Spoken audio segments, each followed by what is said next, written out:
நீ என் இறைவா கோழைத்தனத்திலிருந்து என்ன செய், என்னுடைய உள்ளத்தை பாதுகாத்துரு அப்படிங்கிற மாதிரி என்ன செஞ்சாங்கன்னா அதிகமான துஆவை கேட்டுக்கிட்டே இருந்தாங்க. அப்ப அல்லாஹ்வுடைய ரசூல் அவர்கள் அந்த கோழைத்தனத்திலிருந்து எந்த அளவுக்கு அவங்களுடைய வாழ்க்கையில பாதுகாப்பா இருந்தாங்க, தன்னுடைய வாழ்க்கையில எந்த அளவுக்கு மன தைரியம் உடையவர்களாக அல்லாஹ்வுடைய ரசூல் அவர்கள் இருந்தார்கள் என்ற செய்தியை பார்த்திருந்தோம். அதே போல அல்லாஹ்வுடைய தூதரவர்கள் உருவாக்கிய அந்த சமூகம், சஹாபாக்கள் நேரடியா வழியாட்டினாங்களே, அந்த தோழர்கள் கூட என்ன செஞ்சாங்க அப்படின்னா நபிகளார் காட்டி தந்த அந்த வாழ்க்கை முறையை தங்களுடைய வாழ்க்கையில அதிகமான முறையில பின்பற்றி நடக்கக்கூடியவர்களாக இருந்தார்கள். எந்த ஒரு சூழ்நிலையுமே என்ன செய்யல, அவங்களுடைய வாழ்க்கையில அந்த மன தைரியம் இழந்தவர்களாக அவங்க வாழ்ந்த வாழ்க்கையை பார்க்கவே முடியாது. எல்லா இடத்திலையுமே அவர்கள் என்ன செய்வார்கள், வீரமிக்கவர்களாகத்தான் அவர்கள் செயல்பட்டிருக்கிறார்கள் என்ற செய்தியை வரலாற்று நம்ம நிறைய பார்த்து கொண்டே இருக்கிறோம். அந்த அடிப்படையில் பார்க்கும்போது அது ஈமானிய வீரமாக இருந்தாலும் சரி, உடல் அளவிலே வெளிப்படுத்தக்கூடிய வீரமாக இருந்தாலும் சரி, ரெண்டுலையுமே சஹாபாக்கள் மிக சிறந்தவர்களாக செயல்பட்டிருக்கிறாங்க. ஏன்னா அல்லாஹ்வுடைய ரசூல் அவர்கள் அவர்களை அந்த அளவுக்கு நேரடியாக வழிகாட்டி அவர்களை உருவாக்கி இருக்கிறார்கள். நபிகளாருடைய அந்த பொன்மொழிகள், அல்லாஹ்விடத்தில் அவர்கள் முன்வைத்த அந்த கோரிக்கைகள் அவருடைய வாழ்க்கையிலே நடைமுறையில் இருந்து நம்மால் பார்க்க முடிகிறது. எந்த அளவுக்குன்னு சொன்னா, அபூபக்கர் சித்தீக் ரலியல்லாஹு அன்ஹு அவர்கள் நமக்கெல்லாம் தெரியும், அல்லாஹ்வுடைய ரசூல் அவர்களோடு மிக மிக மிக நெருக்கமாக இருக்கக்கூடிய தோழர்கள் அவங்க மிக முக்கியமான இடத்தை வகிக்கிறார்கள். அவங்களுடைய அந்த உடல் தோற்றத்தை பொறுத்த வரைக்கும் நம்ம ஹதீஸ்கள்ல படிக்கும் போது தெரிகிறது எப்படி இருக்கும் என்று சொன்னால், உடல் அளவுல மிக மெலிந்த நபித்தோழராகத்தான் அபூபக்கர் சித்தீக் ரலியல்லாஹு அன்ஹு இருப்பாங்க. எப்படின்னு சொன்னா, அல்லாஹ்வுடைய தூதர் அவங்கள்ட்ட ஒரு தருணத்துல அபூபக்கர் சித்தீக் ரலியல்லாஹு அன்ஹு அவர்கள் வந்து கேட்பார்கள், அல்லாஹ்வுடைய தூதரே, நீங்கள் வந்து என்ன செஞ்சீங்க, இந்த கரண்டை காலுக்கு கீழாக ஆடை அணிவது சம்பந்தமான ஒரு எச்சரிக்கையை சொன்னீங்க.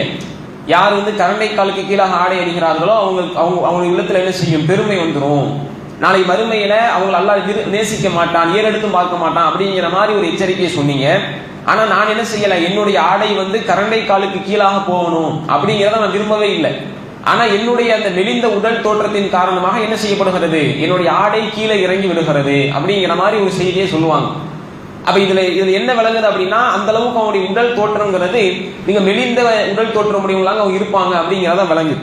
அப்ப இப்படிப்பட்ட அபூபக்கர் சித்தீக் ரலியல்லாஹு அவர்கள் வரலாற்றுல நிறைய இடத்துல என்ன செய்திருக்கிறார்கள் என்று சொன்னால், வீரமிக்கவர்களாக அவர்கள் செயல்பட்டிருக்கிறார்கள். ஈமானிய வீரத்தை வெளிப்படுத்தக்கூடியவங்களாக, உடல்ல வலிமை இல்லை என்றாலும் கூட உடல் அளவிலே அவங்கள்ட்ட மிகப்பெரிய ஒரு பலத்தை நம்ம தோற்றத்துல பார்க்க முடியல என்றாலும் கூட அவங்களுடைய ஈமானிய வீரம் எந்த அளவுக்கு மிகுந்திருந்துச்சுன்னு சொன்னால், அல்லாஹ்வுடைய ரசூலுல்லாஹ்வுடைய ஆரம்ப காலகட்டம் காபாவுல அல்லாஹ்வுடைய தூதர் தொழுதுகிட்டு இருக்கிறாங்க. அப்ப அந்த ஹிஜ்ரி என்று சொல்லக்கூடிய ஒரு அரை வட்டத்துக்கு பக்கத்துல ரசூலுல்லாஹ் தொழுகிறாங்க. அப்ப உக்பத் இப்னு அபீ முஐத் என்று சொல்லக்கூடிய ஒரு மக்கத்து காஃபிர்கள்ல ஒருத்தர் என்ன செய்யறான் அப்படின்னா, நபிகளார் தொழுகையில இருக்கும் போது தன்னுடைய அந்த துணியை எடுத்து, கழுத்துல போட்டிருக்கக்கூடிய அந்த துணியை எடுத்து நபிகளாருடைய கழுத்தை இறுக்கமாக நெருக்கிறான். அப்ப நபிகளாருடைய அந்த மூச்சு விடுவதற்கு சிரமமாக இருக்கிறது, நபிகளார் சிரமப்படுறாங்க. அப்ப அப்படிப்பட்ட அந்த சூழ்நிலையில் யாருமே பக்கத்துல நெருங்க முடியல. அப்படிப்பட்ட ஒரு காலகட்டம் அது. அந்த நெருக்கடியான காலகட்டத்தில் அபூபக்கர் சித்தீக் ரலியல்லாஹு அன்ஹு என்ன செய்றாங்க, நேரடியாக வந்து அந்த மக்கத்து இறை மறுப்பாளனை தள்ளிவிட்டு விட்டு சொல்கிறார்கள், தக்துலூன ரஜுலன் யகூல ரப்பி அல்லாஹ், அல்லாஹ் ஒருவனை மட்டும் வணங்க வேண்டும் என்று சொன்னதற்காக நீங்கள் இந்த மனிதரை கொல்ல போகிறீர்களா, இவர் அல்லாஹ்விடமிருந்து உங்களுக்கு சான்றுகளை கொண்டு வரவில்லையா என்றெல்லாம் என்ன செய்றாங்க, அந்த வார்த்தையை அபூபக்கர் சித்தீக் ரலியல்லாஹு அன்ஹு அவர்கள் அந்த இடத்துல வெளிப்படுத்துறாங்க. இது பொதுவா யார் சொன்ன வார்த்தை அப்படின்னு சொன்னா, அல்லாஹ் ரப்பல் ஆலமீன் குர்ஆன்ல பதிவு செய்கிறான். மூசா நபியினுடைய காலகட்டத்துல ஃபிரௌனுடைய சபையில் மூசா அலைஹிஸ்ஸலாம் அவர்களை ஃபிரௌன் என்று சொல்லக்கூடிய அந்த கொடுங்கோலன் கொலை செய்ய முயற்சி செய்யக்கூடிய அந்த நேரத்தில் ஃபிரௌனுடைய சபையில இருக்கக்கூடிய ஒரு மனிதர் இந்த வார்த்தையால வெளிப்படுத்தவில்லை, ஆனால் உள்ளத்துல நினைச்சாரு. அல்லாஹ் அப்படியே குர்ஆன்ல சொல்றான், ஒரு அல்லாஹ் வணங்க வேண்டும் அப்படிங்கிற சொன்னதுக்காக இவர் கொல்ல போறாங்க அப்படிங்கிறவங்க என்ன செஞ்சாங்க, அந்த மனிதர் ஃபிரௌனுடைய சபையில் உள்ளத்திலே அதை நினைத்தார்கள். ஆனால் அபூபக்கர் சித்தீக் ரலியல்லாஹு அன்ஹு அவர்கள் அதை தன்னுடைய வார்த்தையால் வெளிப்படுத்தி விட்டாங்க. அப்படியே அவங்க முன்வைக்கிறாங்க. எவ்வளவு பெரிய காலகட்டம், மிக இக்கட்டான ஒரு காலகட்டம், இஸ்லாத்தை வெளிப்படுத்த முடியாத ஒரு காலகட்டம். அந்த சூழ்நிலையில் அவர்களுக்கு இருந்த அந்த ஈமானிய வீரம் என்பது எதை சொல்கிறது, அவங்க மிகப்பெரிய அளவுக்கு தன்னுடைய வாழ்க்கையில ஈமானிய வீரத்தை சுமந்தவர்களாக இருந்தார்கள். எந்த ஒரு சூழ்நிலைகளையும் யாருக்கும் அடிபணியாத ஒரு முறை அவங்கள்ட்ட வாழ்க்கையில இருந்தது. அல்லாஹ்வை தவிர யாருக்கும் அவர்களுக்கு அச்சம் கிடையாது அப்படிங்கிற செய்தி எல்லாம் இந்த வரலாற்று நிகழ்வுகளை படிக்கும் போது நமக்கு விளங்குகிறது. இப்படி நிறைய உதாரணத்தை எடுக்கலாம். அந்த ஈமானிய வீரம் என்று சொன்னால் அவங்களுடைய வாழ்க்கையில் எப்படியெல்லாம் வெளிப்பட்டது அப்படிங்கிறதுக்கு நம்ம ஹதீஸ்களை புரட்டி பார்க்கும்போது நிறைய இருக்கிறது. அதே அபூபக்கர் சித்திக் ரலியல்லாஹு அவர்கள் சம்பந்தமான ஒரு செய்தி எடுத்து பாருங்க. அல்லாஹ்வுடைய ரசூல் அவங்க மௌத்தாயிட்டாங்க. அப்ப அபூபக்கர் சித்திக் ரலியல்லாஹு அவர்கள் வெளியூர் பயணமா போயிருக்கிறாங்க. அப்ப இங்க என்ன செய்யுது அப்படின்னா, சஹாபாக்களுக்கு மத்தியில, உமர் ரலியல்லாஹு அவர்களுக்கு மத்தியில மிகப்பெரிய ஒரு சலசலப்பு ஏற்படுகிறது. என்ன, நபிகளார் மௌத்தாகல, அல்லாஹ்வுடைய ரசூல் அவங்க மௌத்தா போகல, அவங்க இன்னும் கொஞ்ச நேரத்தில் எழுந்துருவாங்க அப்படிங்கிற மாதிரியான ஒரு நம்பிக்கை பரவுகிறது. உமர் அவர்கள் கையில வாழ வச்சுக்கிட்டு சொல்றாங்க, யாராவது நபிகளார் இறந்து விட்டார்கள் என்று சொன்னீர்களே ஆனால் அவங்களுடைய தலை துண்டிக்கப்பட்டு விடும் அப்படிங்கிற மாதிரி அவங்க என்ன செய்றாங்க, ஒரு கடுமையான கோபத்தை வெளிப்படுத்தி அந்த இடத்துல நிக்கிறாங்க. அப்ப யாருமே வாய் திறக்கல, சஹாபாக்கள் எல்லாம் வாய் மூடி நிக்கிறாங்க. அப்ப அபூபக்கர் சித்திக் ரலியல்லாஹு அவர்கள் வெளியூர்ல இருந்து அப்பதான் வர்றாங்க. வந்து என்ன செய்யறாங்கன்னா, நபிகளாருடைய ஜனாசாவிற்கு பக்கத்துல வந்து நபிகளாருடைய அந்த ஜனாசா போர்த்தி இருக்கக்கூடிய அந்த துணியை எடுத்துட்டு நபிகளாருடைய நெற்றியில முத்தமிடுறாங்க. முத்தமிட்டு சொல்றாங்க, இன்னக்க மையத்தும் இன்னகும் மையத்தும், அல்லாஹ்வுடைய தூதரை நீங்கள் வந்து உயிரோடு இருக்கும் போதும் நறுமணம் கமல்கிறீர்கள், நீங்கள் மௌத்தான பிறகும் என்ன செஞ்சீங்க, நறுமணம் கமல்கிறீர்கள் அப்படிங்கிற மாதிரி என்ன செய்யறாங்க, அந்த வார்த்தையை பதிவு செய்யறாங்க. அப்ப என்ன சொல்றாங்கன்னா, ரசூலுல்லாஹ் மௌத்தா போயிட்டாங்க, நபிகளார் இறந்து விட்டார்கள் அப்படிங்கிற செய்தி அந்த இடத்துல சொல்லிட்டு வெளியே வர்றாங்க. சஹாபாக்கள் எல்லாம் மௌனமாக இருக்கிறார்கள். உமர் அவர்களுடைய கரம் அந்த இடத்துல ஓங்கி இருக்கிறது. அந்த இடத்துல அபூபக்கர் சித்திக் ரலியல்லாஹு அவர்கள் அந்த மக்களிடத்திலே ஒரு உபதேசத்தை செய்கிறார்கள். அலா மக்களை அறிந்து கொள்ளுங்கள், இதோ முகம்மது என்ற மனிதரை நீங்கள் பின்பற்றினீர்களானால், முகம்மது என்ற மனிதரை நீங்கள் பின்பற்றினீர்களானால், அவர்களை முழுமையாக நீங்கள் நம்பினீர்களே ஆனால், இதோ முகம்மது மரணித்து விட்டார். ஆனால் நீங்கள் அல்லாஹ்வை வணங்கக்கூடியவர்களாக இருந்தால் அறிந்து கொள்ளுங்கள், அல்லாஹ் ரப்பல் ஆலமீன் என்றுமே மரணிக்காதவன், அவன் நித்திய ஜீவன் என்பதை என்ன செய்றாங்க, அந்த இடத்துல பதிவு செஞ்சுட்டு திருமறை குர்ஆனுடைய ஒரு வசனத்தை ஓதி காட்டுறாங்க. எந்த வசனத்தை ஓதுறாங்க அப்படின்னா, பத்ரு போர்க்களத்திலே இறக்கப்பட்ட வசனத்தை ஓதி காட்டுறாங்க. வமா முஹம்மது இல்லா ரசூல், இந்த முகமது தூதர் தவிர வேறு யாரும் கிடையாது. அஃபையும் மாத்த அவ் குத்தில இன் கலபத்தும் அலா அல்காபிக்கும், இந்த முகமது இறந்து விட்டால் அல்லது இந்த முகமது கொல்லப்பட்டு விட்டால் வந்த வழியை நீங்க திரும்பி போயிருவீங்களா? வந்த வழியிலே திரும்பி செல்பவர்கள் அல்லாஹ்வுக்கு எந்த விதமான நஷ்டத்தையும் ஏற்படுத்த முடியாது அப்படிங்கிற அந்த இறை வசனை, திருமறை குர்ஆனுடைய வசனத்தை அபூபக்கர் சித்திக் ரலியல்லாஹு அவர்கள் அந்த இடத்துல ஓதி காட்டுறாங்க. சஹாபாக்களுக்கு அப்பதான் அந்த இறை வசனமே நினைவுக்கு வருகிறது. ஆமா, அல்லாஹ் ரப்பல் ஆலமீன் திருமறை குர்ஆன்ல இந்த வசனத்தை இறக்கி இருக்கிறான் அப்படிங்கிற அந்த சிந்தனை வந்து என்ன செய்றாங்க அப்படின்னா, உடனடியாக அவர்கள் புரிந்து கொள்கிறார்கள், அல்லாஹ்வுடைய தூதர் அவங்க மௌத்தாயிட்டாங்க. இது யோசிச்சு பாருங்க, அந்த இடத்துல மட்டும் அவர்கள் அந்த வீரத்தை வெளிப்படுத்தவில்லையானால் அந்த இடத்துல என்ன ஆயிருக்கும், எப்படிப்பட்ட நம்பிக்கையிலே அந்த மக்கள் உருவாகி இருப்பார்கள். அபூபக்கர் சித்திக் ரலியல்லாஹு அவர்கள் பார்க்கறாங்க, இது மோசமான நம்பிக்கை. அல்லாஹ்வுடைய ரசூல் அவர்கள் ஒரு தூதர் தான், அவங்களும் நம்மை போன்ற ஒரு மனிதர் தான், அவங்களுக்கும் மரணம் என்பது இருக்கும் என்பதை என்ன செய்றாங்க, அந்த மக்களுக்கு விளங்கப்படுத்த வேண்டும் என்பதற்காக திருமறையினுடைய வசனத்தை எடுத்துக்காட்டி யாருக்குமே பயப்படல. ஒருவேளை அபூபக்கர் சித்திக் ரலியல்லாஹு அவங்களுக்கு மறைவான ஞானம் கிடையாது, என்ன செஞ்சிருக்கலாம், ஒருவேளை இந்த வார்த்தையை சொன்னா உமர் அவர்கள் கோபப்பட்டு என்ன செஞ்சிருக்கலாம், அவர்கள் எப்படி வேண்டுமானாலும் நடந்திருக்கலாம். ஆனா அதை பத்தியெல்லாம் அவங்களுக்கு கவலை கிடையாது. அல்லாஹ்வுடைய இந்த ஹக்கை சொல்வதற்கு என்ன செய்ய மாட்டாங்க, எந்த ஒரு சூழ்நிலையுமே சஹாபாக்கள் அவங்க பின்வாங்கியதே கிடையாது. அப்படிங்கிறது தான் இந்த வரலாற்று நிகழ்வுகள் நமக்கு சொல்லக்கூடிய செய்தி. அப்ப இதுவெல்லாம் ஈமானிய உணர்வுகளால் வெளிப்படுத்தக்கூடிய வீரங்கள். அந்த சத்தியத்தை சொல்லும் போது, ஹக்க மக்கள் மத்தியில போட்டு உடைக்கும் போது எந்த ஒரு சூழ்நிலையிலையும் அதுல நம்முடைய உள்ளத்துல கோழைத்தனம் வந்துடவே கூடாது. அல்லாஹ்வை தவிர யாருக்கும் அடிபடியக்கூடிய அந்த முறை வந்துடவே கூடாது. நபிகளாருடைய வாழ்க்கையில நிறைய பார்க்கலாம். அல்லாஹ்வுடைய ரசூல் அவங்கள்ட்ட ஒரு யூத சிறுவன் வேலை செய்தான் அப்படிங்கிறது நமக்கு தெரியும். பொதுவாக அந்த சிறுவன் இஸ்லாத்தை ஏற்றுக்கொண்ட வரலாற்றை நம்ம படிச்சுட்டு போயிடுறோம். ஆனால் அந்த சம்பவம் இருக்குதா இல்லையா, அதை நம்ம கொஞ்சம் உரசி பார்க்கணும். அல்லாஹ்வுடைய ரசூல் அவங்க அந்த சிறுவன் மரண படுக்கையில கிடக்கும் போது அல்லாஹ்வுடைய ரசூல் அவங்க என்ன செய்றாங்க, அந்த சிறுவனுடைய வீட்டுக்கு போறாங்க. அந்த சிறுவனை சுற்றிலும் யார் இருக்கிறா அப்படின்னா, யூத சமூகமே திரண்டு நிற்கிறது.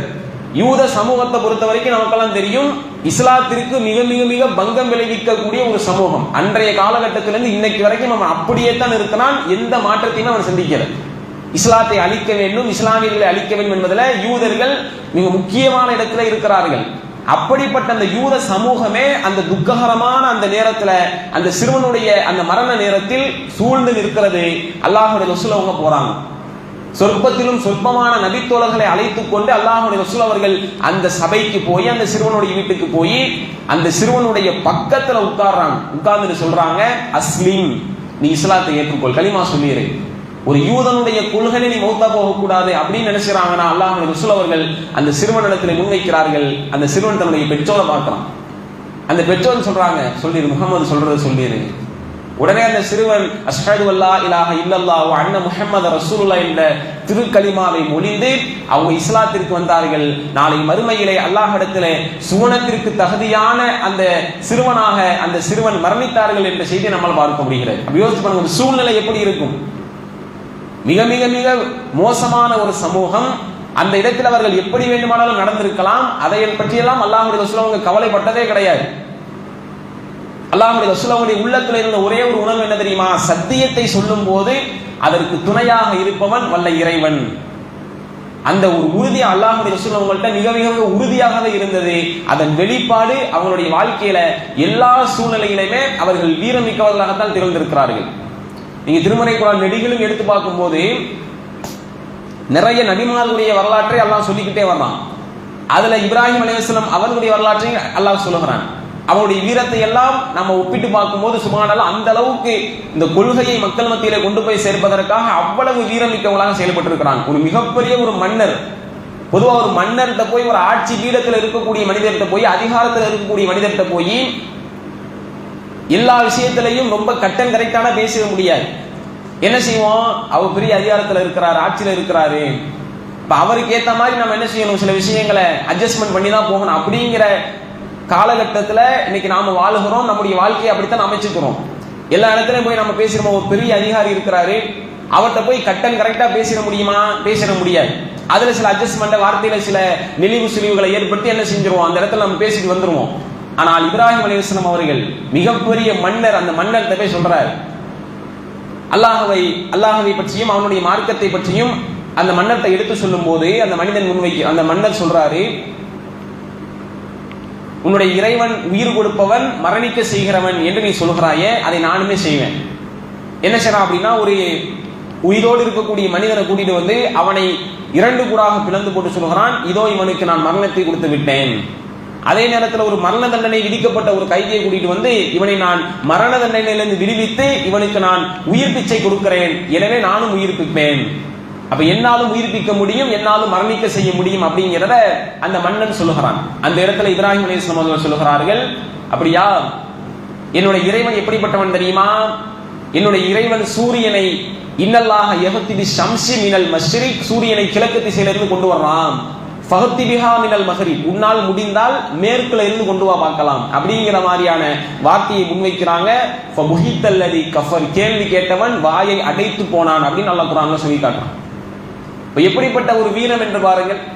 இறைவனுடைய மார்க்கத்தை மக்கள் மத்தியிலே முன்வைப்பதற்கு, சத்தியத்தை முன்வைப்பதற்கு, ஹக்கின் மூலியமாக பாத்திலை உடைப்பதற்கு எந்த ஒரு சூழ்நிலையிலையும் நாம் அச்சப்படவே கூடாது அப்படிங்கிறது தான் இந்த வரலாற்று செய்திகள் நமக்கு சொல்லக்கூடிய செய்தி. அப்ப அதனால தான் அல்லாஹ்வுடைய ரசூல் அவர்கள் அல்லாஹ்ட்ட அதிகமான முறைகளை கேட்டார்கள். அல்லாஹும்ம இன்னி அஊது பிக மினல் ஜுபுனி, என் இறைவா கோழைத்தனத்திலிருந்து என்னுடைய உள்ளத்தை பாதுகாத்து. எந்த ஒரு சூழ்நிலையிலையும் உன்னுடைய மார்க்கத்தை மக்கள் மத்தியில எடுத்து சொல்லக்கூடிய அந்த நேரத்திலையும் சரி, என்னுடைய உயிருக்காக களம் காணக்கூடிய அந்த நேரத்திலையும் சரி, நான் கோழையாக பின்வாங்கிடக்கூடாது. யாருக்காகவும் உலகத்தினுடைய சக மனிதனுக்காக அச்சப்பட்டு உன்னுடைய சத்திய மார்க்கத்தை மூடி மறைக்கக்கூடிய அந்த கோழைத்தனத்தை என்னுடைய உள்ளத்துல ஏற்படுத்திடாத அப்படிங்கிற அந்த அர்த்தத்தோடும் அல்லாஹ்வுடைய ரசூல் அவர்கள் அந்த துஆவை கேட்டாங்க. அதே நேரத்தில் தன்னுடைய உடலால் வெளிப்படுத்தக்கூடிய அந்த வீரத்திலையும் கோழைத்தனமாக பின்னாடி போகக்கூடிய அந்த சூழ்நிலை ஏற்படுத்திடாத அப்படிங்கிற அந்த அர்த்தத்தோடும் அல்லாஹ்வுடைய ரசூல் அவங்க அதை கேட்டாங்க. வரலாற்று நம்ம பார்க்கிறோம், நிறைய நபித்தோழர்களை பார்க்கிறோம். அவங்க எப்படிப்பட்ட அந்த வீரமிக்கவங்களாக திகழ்ந்தாங்க அப்படிங்கிறதுக்கு ஒரே ஒரு உதாரணத்தை சொல்லி நான் இந்த செய்தியை முடித்துக் கொள்கிறேன். நமக்கெல்லாம் தெரியும், அப்துல்லாஹ் பின் உம்மி மக்தூம் கண் பார்வை தெரியாத ஒரு நபித்தோழர். நமக்கெல்லாம் இந்த ரமலான் மாதம் வரும்போது தான் இவர் சம்பந்தமான செய்தியை நம்ம பேசுவோம். ஏன்னா அல்லாஹ்வுடைய ரசூல் அவங்க அந்த சஹர் பாங்கு சம்பந்தமான செய்தியை சொல்லும் போது அந்த இடத்துல இந்த நபித்தோழருடைய பெயர் வரும். ஏன் அப்படின்னா, இவங்க எந்த பாங்க சொல்லுவாங்கன்னா, ஃபஜ்ருடைய பாங்க ரமலான் மாசத்துல சொல்லுவாங்க. சஹருடைய பாங்கை பிலால் ரலியல்லாஹு அவர்கள் சொல்வார்கள். கண் தெரியாத தோழர், பிறவியிலே அவங்களுக்கு பார்வை கிடையாது. இந்த கண் தெரியாத இந்த தோழர் அவங்களுடைய நிறைய வாழ்நாள் ஆசை என்ன அப்படின்னா, அல்லாஹ்வுடைய பாதையில போருக்காக வேண்டி போகணும், அதான் அவங்களுடைய ஆசை. அதுல ரசூலுல்லாஹ்ட்ட அதிகமான முறையில் அவங்க கேட்டிருக்கிறாங்க. அது சம்பந்தமாக அல்லாஹ் ரப்பல் ஆலமீன் குர்ஆன்லயே வசனத்தை இறக்கி வச்சிருக்கான். இந்த மாதிரி உடல்ல குறை உள்ளவங்களுக்கு என்ன செய்யறது கிடையாது, போர் செய்ய வேண்டும் என்ற கடமையே கிடையாது. யாருக்கு பரிபூரணமான உடல் இருக்குதோ அவங்க மீதான் கடமை, உங்கள் மீதான கடமை கிடையாது, குற்றமும் கிடையாது. அவங்க எந்த நன்மையை அடைகிறாங்களோ அதே நன்மையை நீங்கள் அடைஞ்சுக்கிறீங்க அப்படிங்கிற மாதிரி அல்லாஹ் தெளிவுபடுத்திட்டான். ஆனா இருந்தாலும் என்ன செய்றாங்க அப்படின்னா, அல்லாஹ்வுடைய ரசூலுல்லாஹ்வுடைய மரணத்துக்கு பின்னாடி, அபூபக்கர் சித்திக் ரலியல்லாஹு அன்ஹுடைய மரணத்துக்கு பின்னாடி, உமர் ரலியல்லாஹு ஆட்சி காலத்துல காதிசியா என்று சொல்லக்கூடிய ஒரு போர்க்களம், பாரசீகத்திற்கு எதிராக நடைபெற்ற அந்த போர்க்களத்துல இந்த கண் பார்வை தெரியாத அப்துல்லாஹ் இப்னு உம்மி மக்தும் அவர்கள் பங்கெடுக்கிறார்கள். பங்கெடுத்தால் எங்க நிப்பாட்டப்படுறாங்க போர்க்களத்துல அப்படின்னா, பின்னாடி நிப்பாட்டப்படல, அல்லது சக படைகளுக்கு மத்தியிலே ஒரு ஆளோட ஆளாக நிப்பாட்டப்படவில்லை, எதிரி படைக்கும் இஸ்லாமிய படைக்கும் மத்தியிலே நிப்பாட்டப்படுகிறார்கள்.